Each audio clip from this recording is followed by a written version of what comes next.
अस्सलाम वालेकुम गाइस, क्या हाल है? ठीक है, तबीयत ठीक है। अच्छा, एक आजकल ना बंदों को कुछ मसला है, वो भी मैं आपके साथ बयान करता हूँ कि अगर पुलिस वाले किसी बंदे को उठा के ले जाते हैं और उसके ख़िलाफ़ कोई एफआईआर नहीं है और उसके जो घर वाले हैं उनको पता है कि हमारा जो बच्चा है या भाई है वो कौन से थाने की पुलिस उठा के लेके गई है और उस पर कोई एफआईआर भी नहीं है, तो वो उनके पास एक रेमेडी अवेलेबल है कि वो सेशन कोर्ट में या हाई कोर्ट में हेबियस कॉर्पस की रिट फाइल कर सकते हैं और बैलफ जाएगा और बैलफ जाके उसको रिकवर करवाएगा और अदालत में पेश करेगा।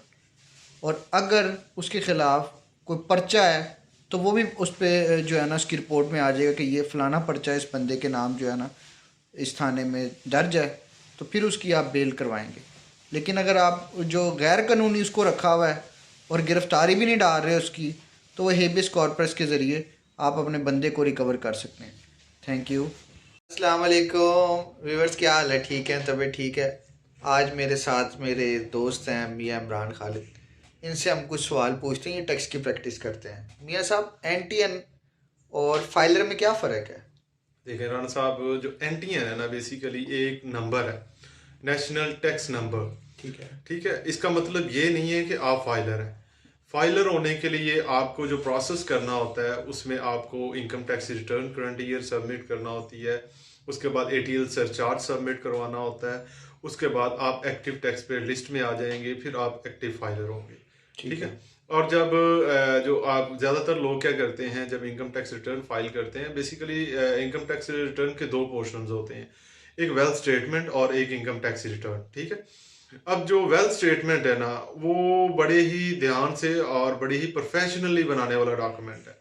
ज़्यादातर लोग कहते हैं कि नील या इस तरह का कुछ वो जब करते हैं तो उनको नोटिस आते हैं, तो बाद में फिर उनको कानूनी पेचीदगियों का सामना करना पड़ता है। Thank you. ठीक हो गया। अच्छा मियाँ साहब, जो बंदे फाइलर होते हैं, फाइलर होने का उन्हें क्या फ़ायदा है? अगर वो फाइलर ना हो, ज़िंदगी तो उनकी पहले भी वैसी गुजरी, क्या फ़ायदा है उन्हें? राना साहब देखें, गवर्नमेंट हर साल बजट में काफ़ी ज़्यादा एग्जाम्पशंस देती है फाइलर्स को। जिस तरह अभी प्रॉपर्टी में एग्जाम्पशन है, गाड़ी खरीदेंगे उस पर जो विद होल्डिंग टैक्स है उस पर जो है एग्जाम्पशन मिलेगी। उसके अलावा जो इलेक्ट्रिसिटी मीटर है उस पर एग्जाम्पशंस हैं, उस पर जो टैक्सेस हैं उनमें, और भी काफ़ी ज़्यादा जैसे बेनिफिट्स हैं जो कि काउंट करें तो बहुत ज़्यादा टाइम मियाँ रिक्वायर्ड साहब, ये जो मिल के ऑनर्स होते हैं, है। इनको कोई फ़ायदा होता है ये फाइलर होने का? देखिए, जो बड़े बिजनेसेस हैं उनके लिए तो कंपलसरी है कि वो एनटीएन बनवाएं और इनकम टैक्स रिटर्न जमा करवाएं। और डेफिनेटली बेनिफिट्स, जिस तरह उनको बैंक में ट्रांजैक्शंस होती हैं तो उस पे उनको बेनिफिट होता है। और उसके अलावा फिर ये है कि वो एक टैक्स नेट में मौजूद होते हैं, तो काफ़ी बेनिफिट्स जो है वो एंजॉय करते हैं। मियाँ साहब, उनको कोई बिजली के बिल में या सुई गैस के बिल में कोई रिलीफ मिलता है फाइलर होने का? नहीं, कमर्शियल में जो है ना अपेरेंटली जो कह लें कि अब्रप्टली जो रिलीफ है वो नहीं मिलता। लेकिन जब इनकम टैक्स रिटर्न फाइल करते हैं, जो उनका टैक्स डिडक्ट हुआ होता है उसको हम एडजस्ट करते हैं, जो कि विदहेल्ड हुआ होता है एवरी मंथ। थैंक यू मियाँ साहब, बड़ी अच्छी इन्फॉर्मेशन दी आपने मेरे वेलकम। व्यूअर्स को। Thank you.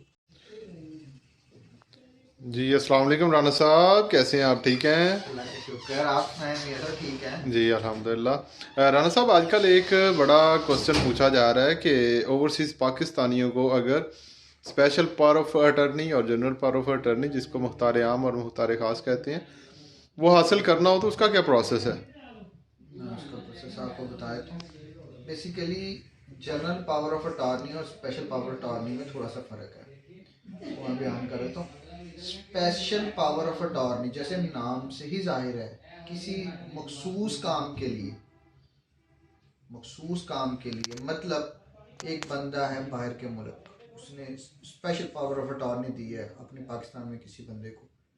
अब उसने मखसूस कहा है कि भाई ये सिर्फ रेंट कलेक्ट करेगा, ठीक है, या इसको मेंटेन करेगा इस प्रॉपर्टी को, ठीक है, इसको सेल नहीं करेगा वो, सिर्फ, ठीक है, इसको मेंटेन करेगा और रेंट कलेक्ट करेगा। ये स्पेसिफिक पर्पस के लिए जो ड्राफ्ट होगा इसको कहते हैं स्पेशल पावर ऑफ अटॉर्नी। एक है general power of attorney. General power of attorney उसको कहते हैं, जैसे नाम से ज़ाहिर है, जो जनरल पर्पस के लिए बनाया है। अब जो बंदा बाहर है ओवरसीज़ पाकिस्तान में, अब उसको किसी बंदे को उसने अपॉइंट करना है, स्पेशल पावर ऑफ अटॉर्नी देना है पाकिस्तान में। अब एक तो प्रोसेस ये है कि जो पाकिस्तान में बंदा है वो एक स्टैम्प पेपर निकलवाएगा, उसको टीसीएस करवाएगा उस मुल्क में जिस मुल्क में वो बंदा रहता है ओवरसीज। अब उसमें ये है कि आपको फ़र्ज़ करें अगर दुबई में भेजते हैं आप, तो वो सिर्फ सेंड करने के ही ना पाकिस्तान से दुबई ऑलमोस्ट तकरीबन 10,000 रुपया खर्चा आएगा सेंड करने के। अब आप ये करें उसमें कि वो जो बंदा है ओवरसीज़ पाकिस्तानी, वो उधर से स्टैम्प पेपर निकलवाए जिस मुल्क में वो रह रहा है, ठीक है जी, वहाँ से निकलवा के उधर एम्बेसी में जाए, उसको टेस्ट करवाए। टेस्ट करने के बाद वो ओरिजिनल जो है ना स्टैम्प पेपर या वो डॉक्यूमेंट वो वापस कर देंगे ओवरसीज़ पाकिस्तानी को, और उसको स्कैन करके उसकी एक कॉपी पाकिस्तान इधर फॉरेन ऑफिस में भेज देंगे। अब वो बंदा जो है ना वो उसको जो ओवरसीज़ पाकिस्तानी है वो भेज देगा पाकिस्तान अपने जिसको भी उसने अपॉइंट किया होगा। वो जो बंदा है पाकिस्तान में वो लेके जाएगा फॉरेन ऑफिस उस ओरिजिनल डॉक्यूमेंट को, और फॉरेन ऑफिस वाले ये करेंगे कि जो डॉक्यूमेंट स्कैन होकर उनके पास है दूसरे मुल्क से उसको, और जो ओरिजिनल जो लेके गया होगा पाकिस्तानी बंदा स्पेशल पावर ऑफ अटॉर्नी, दोनों को मैच करेंगे सेम है तो उसको स्टैम्प कर देंगे।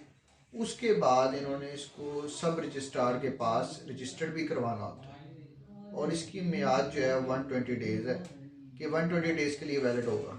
उसका ये प्रोसीजर होता है कि वो जो बंदा है वो अब उसके नाम का स्टैम्प पेपर निकलेगा, तो उसके ऊपर सारी तहरीर लिखी जाएगी और वो जाएगा रजिस्ट्रार के पास और वो उसको इंदराज करेगा और उसको डॉक्यूमेंट वापस कर देगा। अब जिस बंदे ने डॉक्यूमेंट टेस्ट करवाने हैं वो सब रजिस्ट्रार से जो उसने वो स्टैम्प पेपर वो करवाया उसकी कॉपी होगी उसके पास स्पेशल पावर ऑफ अटॉर्नी की कॉपी होगी, और जो डॉक्यूमेंट उसने टेस्ट करवाने वो लेके फॉरेन ऑफिस जाएगा और फॉरेन ऑफिस वाले उसको टेस्ट कर लेंगे।